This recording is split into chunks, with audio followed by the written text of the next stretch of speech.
Hello বন্ধুরা, সবাই কেমন আছো? আজকে আমাদের বাড়ি তৈরি হচ্ছে চিংড়ি মাছ দিয়ে মুগ ডাল। সেজন্য মুগ ডালটা ভালো করে শুকনো কড়াইতে ভেজে নিয়েছি, নিয়ে এবার এটা আমি সেদ্ধ করতে দেবো। সেজন্য প্রেশার কুকারে নিয়ে ঢেলে নিচ্ছি। এবার দিয়ে দিচ্ছি এলাচ, দারচিনি, লবঙ্গ, আর দিয়ে দিচ্ছি দেখতেই পাচ্ছ বন্ধুরা জল। আর এবার স্বাদ মতো দিয়ে দিলাম লবণ, আর দিয়ে দিলাম সর্ষের তেল। এবার এটাকে সেদ্ধ করতে বসিয়ে দিয়েছি। এবার চিংড়ি মাছ যেহেতু করবো সেজন্য চিংড়ি মাছটা ভালো করে ধুয়ে নিয়েছি, নিয়ে নুন হলুদ মাখিয়ে ভাজতেও বসিয়ে দিলাম। দেখো বন্ধুরা, ভাজাও আমার কমপ্লিট হয়ে গেল।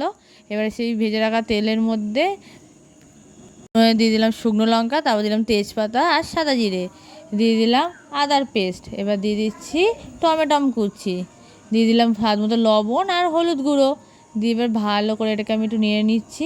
নেওয়ার পরে দিয়ে দিচ্ছি এর মধ্যে লঙ্কার গুঁড়ো। তারপরে এটা ভালো করে আবার একটু নাড়িয়ে নিলাম, নিয়ে মশলা একটু ভাজা ভাজা হয়ে যেতে এবার এতে দিয়ে দিলাম ভেজে রাখা চিংড়ি মাছগুলো, দিয়ে আবার একটু নেড়ে নিলাম। এ দেখো নাড়া হয়ে গেছে। এবার এর মধ্যে দিয়ে দিচ্ছি আমি সেদ্ধ করে রাখা ডালটা। সেদ্ধ করে ডালটা দিয়ে এবার আমি দিয়ে দিচ্ছি পরিমাণ মতো জল।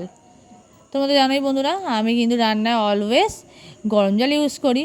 দেখো বন্ধুরা, আমার ডালটা ফুটছে, তার মানে আমার ডালটা অলমোস্ট হয়েই এসছে। দেখো চিংড়ি মাছ, এবার এতে দিয়ে দিলাম কাঁচা লঙ্কা, আর দিয়ে দিচ্ছি অল্প পরিমাণ চিনি, দিয়ে এবার এটাকে আমি ভালো করে নেড়ে নিয়ে এই যে আমি নামিয়েও নিয়েছি। তোমাদের যদি বন্ধুরা ভালো লাগে এই ডালটা তোমরা বাড়িতে করে দেখতে পারো। তোমরা তো সবসময় মাঝে মাঝে এই ডাল খাও, এই ডালটা একদিন করে দেখতে পারো। বাই বাই বন্ধুরা, আবার পরের ব্লগে দেখা হবে।